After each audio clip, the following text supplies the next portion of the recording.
Então, pessoal, no bloco anterior, estávamos falando do assunto democracia e cidadania. Tema esse que a gente continua nesse bloco. Estávamos falando do conceito de democracia e qual a relação que existe entre democracia e cidadania. Apontamos que existe um vínculo direto entre o exercício da cidadania e a gente viver num Estado democrático, ou seja, numa democracia. E aí a gente continuou dizendo que a democracia, para existir, deve existir isonomia, ou seja, igualdade perante a lei. Mas não só perante a lei, material, porque não basta estar na lei dizendo que todos são iguais. Efetivamente, precisamos ter essa igualdade na prática. E outro ponto que a gente precisa destacar agora é que a democracia, ela tem um outro viés, que é também da participação coletiva e da igualdade de todos frente à gestão governamental. Então, ó, a palavra-chave hoje em dia é participação. Não temos mais como apontar um Estado democrático sem haver uma participação social. Então, quando a gente pensa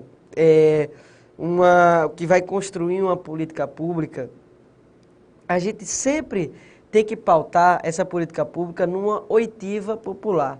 É por isso que aqui em Pernambuco, o governador Eduardo Campos, ele, no Pacto pela Vida, para lançar o Pacto pela Vida, ele fez um grande processo de escuta ao longo do estado de Pernambuco para saber qual era a vontade da população nesse sentido. É por isso que foi, inclusive, alvo da premiação da ONU, porque realmente foi uma prática exemplar de escuta da população para decidir qual é o rumo que a gestão deve ir. Porque, gente, não dá para a gente falar governo sem população, porque o governo ele não faz gestão para ele mesmo. Ele faz uma gestão para o povo, para nós, para mim, para você, para o Homero. O governo do município, do estado, do governo federal, ele usa o nosso dinheiro para a gente, ou deveria fazer isso. Então, se ele faz gestão para a gente, ele precisa ouvir a gente.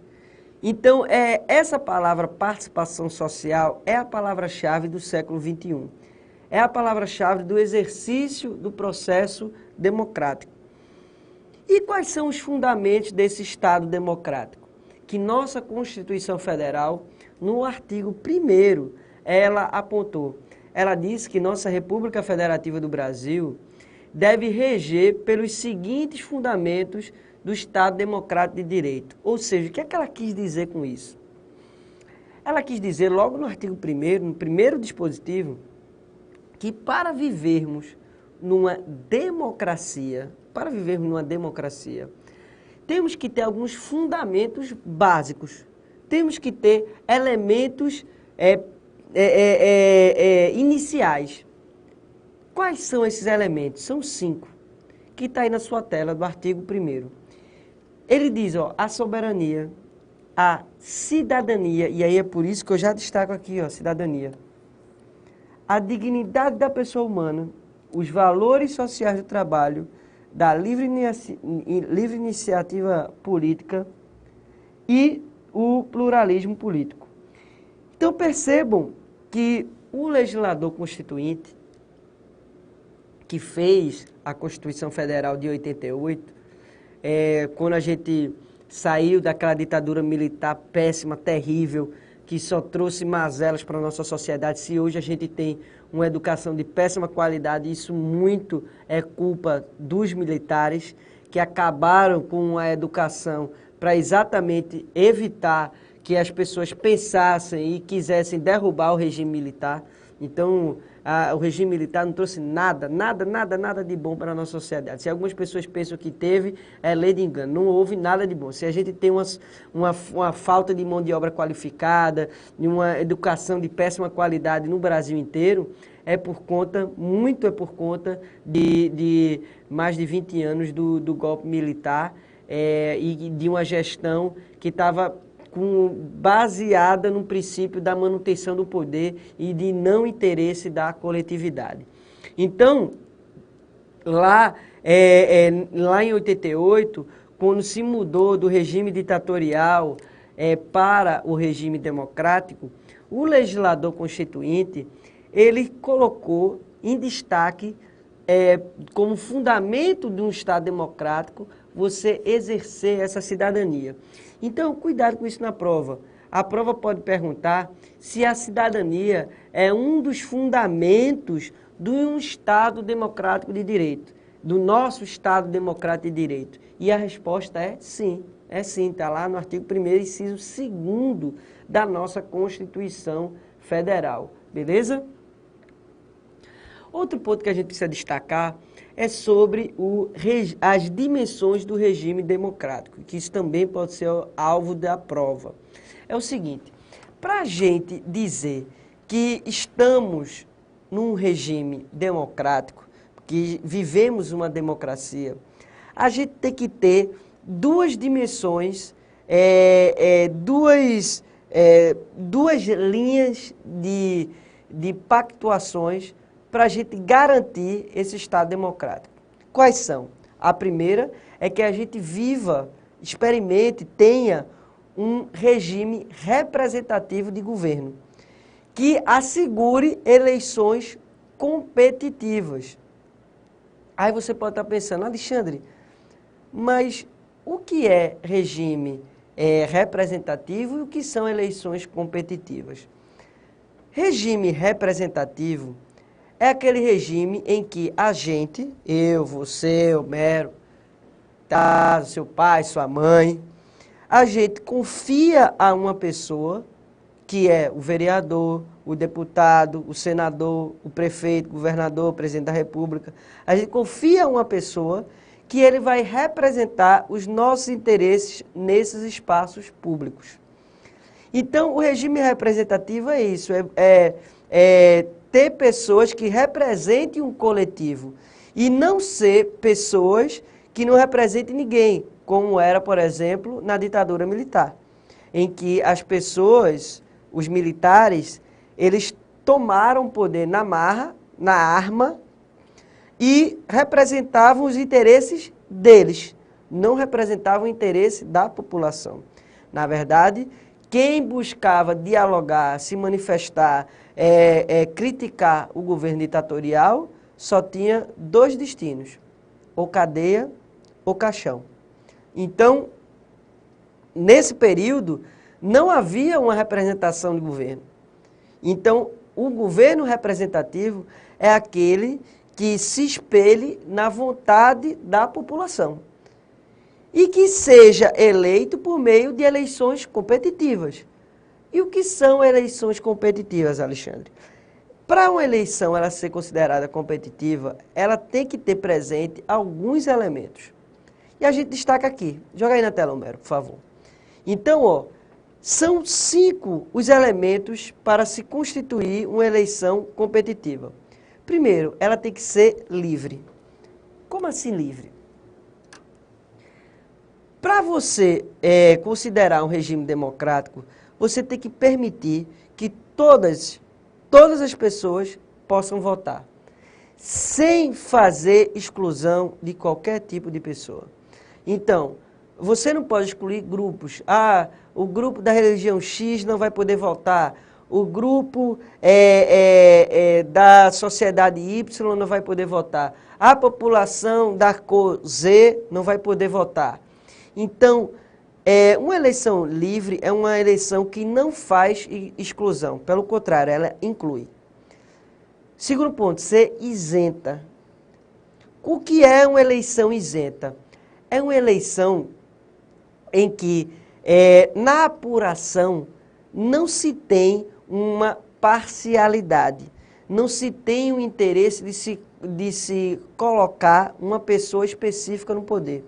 Uma eleição isenta é aquela que valoriza o voto da população, que traduz o que a maioria quis. Ela tem que ser igualitária. O que é igualitária? É aquela eleição onde todos os partidos ou todas as pessoas que estão concorrendo, elas tenham as mesmas armas, elas tenham as mesmas possibilidades de conversar, de dialogar com a população. É por isso que hoje em dia a gente tem uma grande discussão sobre a reforma política, porque a forma como se encontra a nossa ação eleitoral, ela não permite uma eleição igualitária. Porque quem tem apoio de grandes empresas é quem tem o maior acesso à população. Quem tem uma maior coligação entre partidos é quem tem o maior tempo de TV. E isso traz uma desigualdade para os partidos pequenos.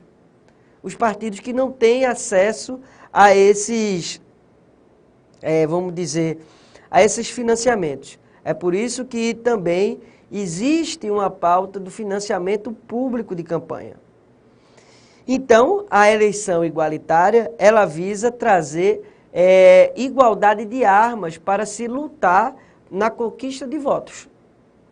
Ela tem que ser includente, ou seja, ela tem que contemplar todos os segmentos da sociedade, sem excluir ninguém.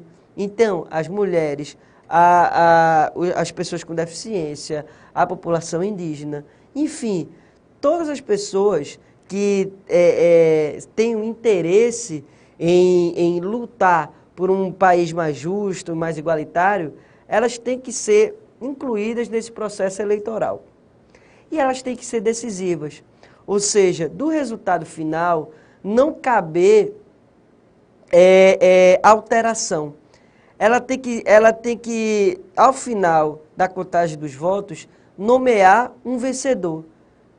Então, uma eleição para ser competitiva, ela tem que ter todos esses 5 elementos.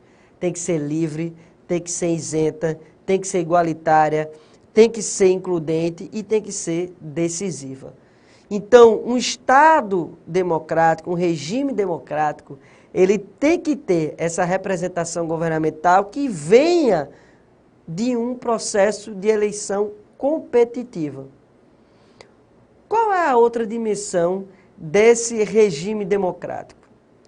Esse regime democrático ele tem que assegurar direitos fundamentais. Então não basta, veja só, isso é muito importante, não basta um Estado ele garantir eleições para representantes governamentais e que essas eleições contenham todos esses 5 elementos. Se esse Estado, se essa gestão governamental, ao assumir o Estado, ela começar a violar direitos. Se ela começar a violar direitos, ela não vai ser considerada democrática. É nesse ponto que existe uma crítica de alguns doutrinadores sobre a pseudo-democracia venezuelana, em que, primeiro, se questiona a competitividade das eleições, esse é o primeiro questionamento.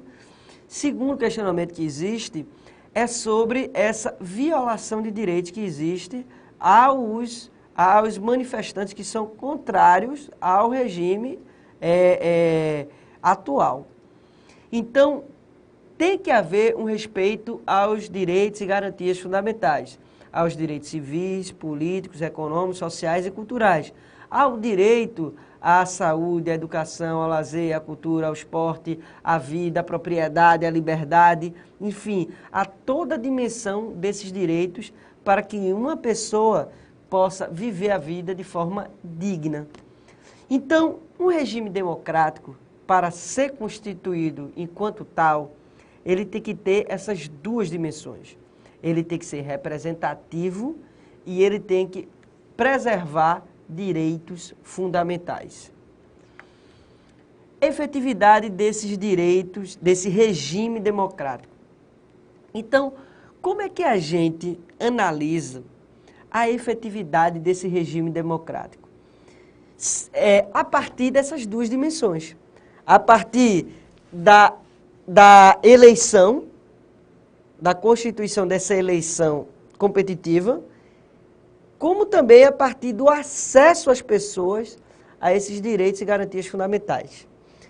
Um destaque: não basta o Estado ele ter em seus textos a garantia desses direitos fundamentais, como acontece no Brasil. Temos uma Constituição Federal excepcional. Temos legislações infraconstitucionais tamanho quanto, da mesma forma. Ou seja, temos uma legislação rica na garantia de direitos fundamentais. Mas o que falta no Brasil é a efetividade desses direitos. É você poder exercê-lo na prática. Então, um regime para ser efetivamente democrático, a gente precisa conseguir exercer o que está posto na lei. E essa construção desses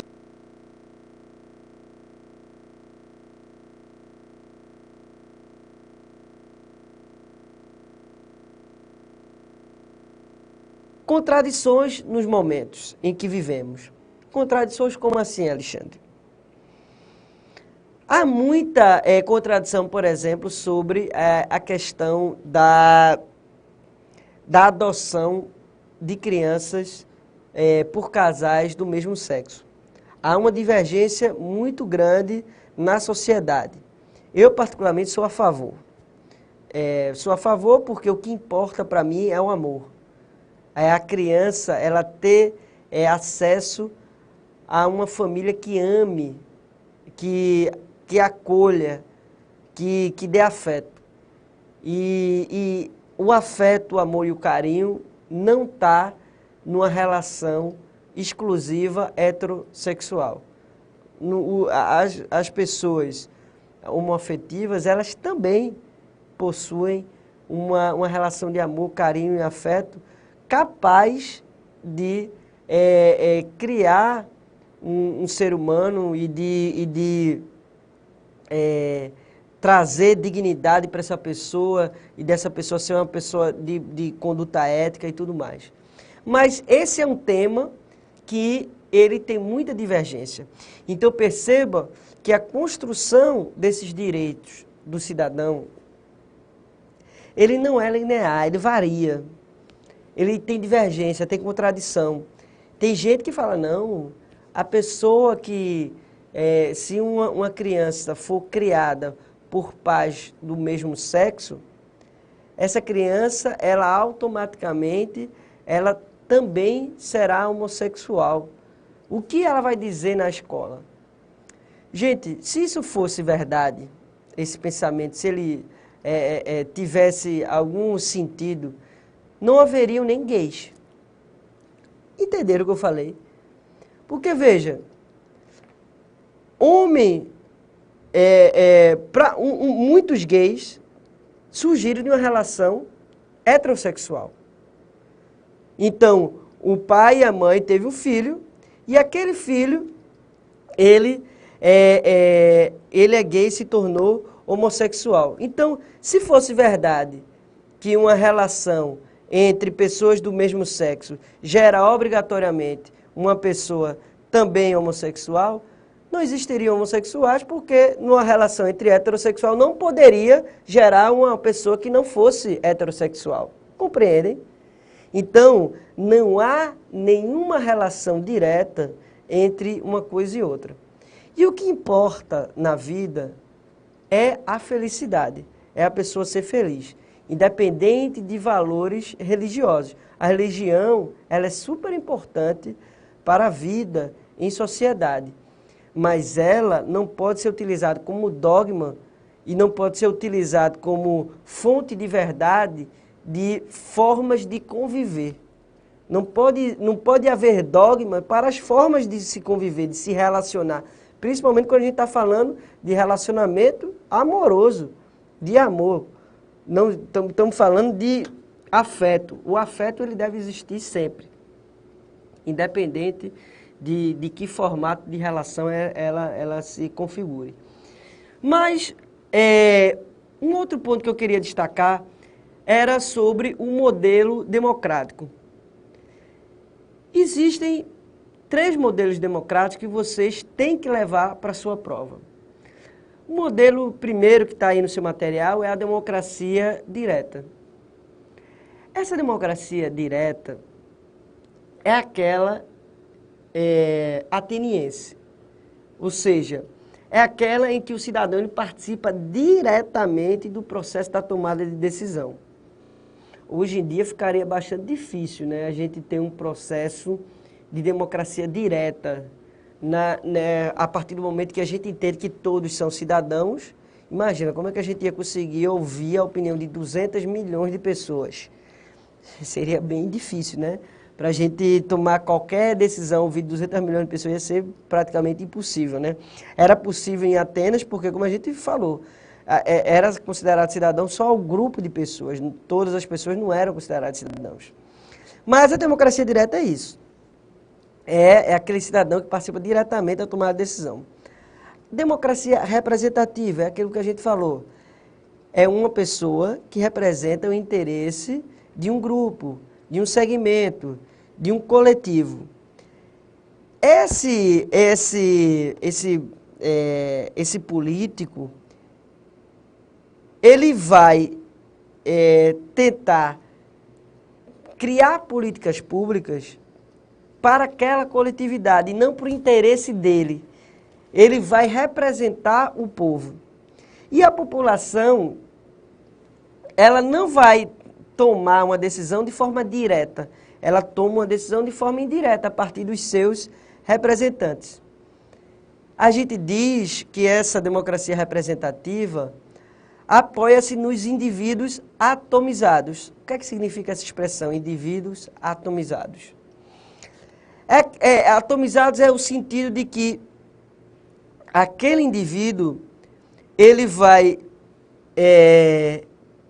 congregar uma pluralidade de interesses. Aquele indivíduo que vai representar, ele vai representar aquela coletividade. Então, esse indivíduo atomizado, ele é um indivíduo que vai representar toda um coletivo de pessoas. A democracia participativa ou deliberativa, ela tem um misto entre a democracia direta e a democracia representativa. É o seguinte, é a possibilidade de intervenção direta dos cidadãos nos processos de tomada de decisão e do controle do exercício do poder, mas a partir de espaços específicos. A partir de conselhos de políticas públicas, em que nesses conselhos existem representantes governamentais e não governamentais, ou seja, da sociedade civil. Então, são nesses espaços, inclusive eu faço parte de um desses espaços de conselho, eu atualmente estou como vice-presidente do Conselho Municipal da Criança e do Adolescente do Recife, já fiz parte do Conselho Estadual de Direitos Humanos, do Comitê de Combate à Tortura, do Estado de Pernambuco, e esses espaços são espaços de deliberação e de criação de políticas públicas para aquele ente federativo, para o município, para o Estado, para a União. Então, a democracia participativa, ele tem um misto. Você tem a representação, você continua tendo esse político que representa a coletividade, mas você também tem conselhos de políticas públicas que são autônomos e que sua decisão equivale para a construção da política. Então, se um conselho, ele decide, por exemplo, o Conselho da Criança e Adolescente decide que no município do Recife deva ter o combate ao trabalho infantil na perspectiva de erradicar isso nos grandes eventos, como Copa do Mundo, Carnaval e tudo mais. Essa política que foi deliberada pelo Conselho, ela vai ter que ser seguida pelo município, porque é o Conselho quem delibera a política do município, ou do Estado, ou da União, dependendo de onde é esse conselho. Então, é um espaço de controle social também, em que esses conselhos, eles vão analisar como que se dá aquela política pública daquele ente federativo, daquele município, daquele estado, do governo federal. Beleza? Então, a participação social é a palavra-chave desse formato de democracia. Então, quando vocês virem na sua prova democracia participativa, o nome, ou democracia deliberativa, o nome ele já expressa o sentido.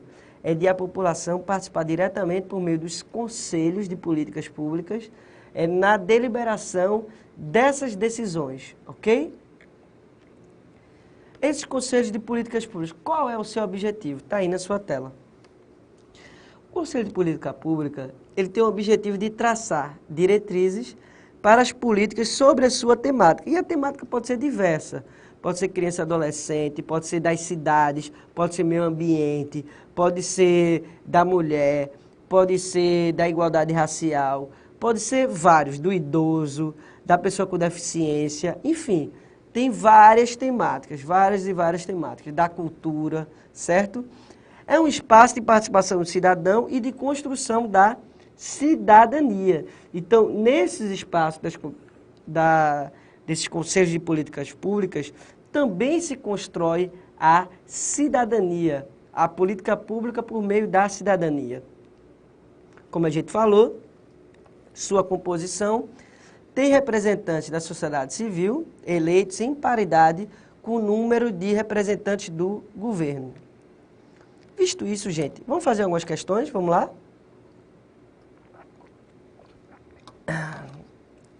Então é o seguinte, essa questão, ela traz uma charge de Miguel Paiva, do estado de São Paulo, em que tem duas pessoas sentadas no meio-fio, né? Em que uma pessoa lê a Constituição Federal e num trecho da Constituição Federal ele diz: todo brasileiro tem direito à moradia. Aí ao lado tem uma mulher segurando uma criança, uma mulher humilde, né? E ela diz: agora lê aquele pedaço bonito que fala de comida, saúde. Qual a crítica que se tem aqui? É que a gente precisa sair daqui para entrar aqui. Ou seja, a gente precisa tirar do papel para mudar uma realidade. E essa questão ela fala assim, ó, a charge de Miguel Paiva, publicada no dia da promulgação da atual Constituição Brasileira, é interessante isso, né? De 88, olha lá, 5/10/88.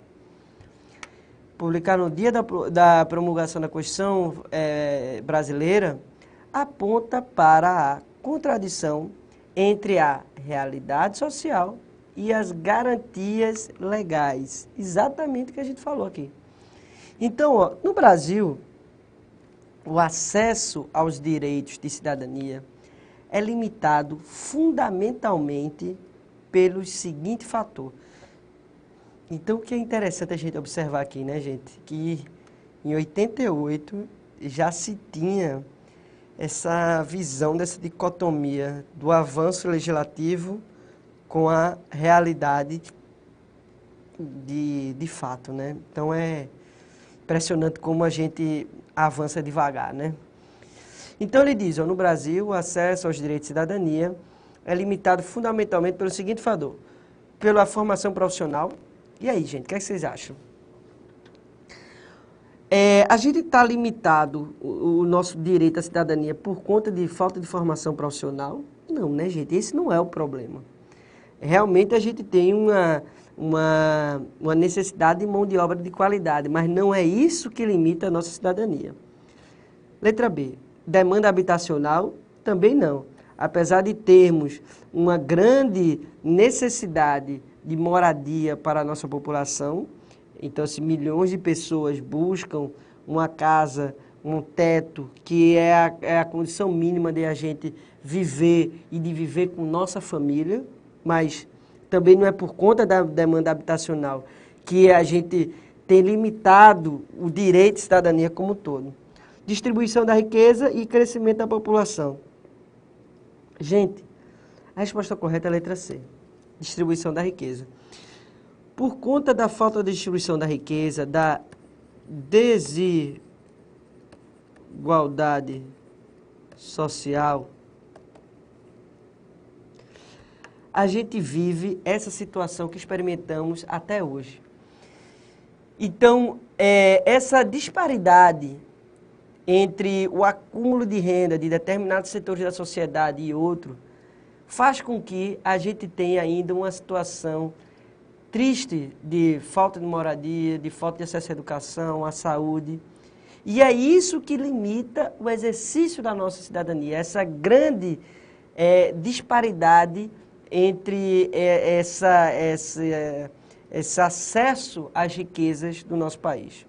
O crescimento da população também não é um problema para a nossa cidadania, até porque no nosso Brasil sobra terra, né? Temos um Brasil de extensão continental, não falta terra, né? O problema é que tem poucos acumulando muita terra, né? Beleza? Então, essa é a resposta correta é a letra C, tranquila, não tem mistério nenhum, né? No próximo bloco, a gente continua falando sobre democracia e cidadania, resolvendo mais questões.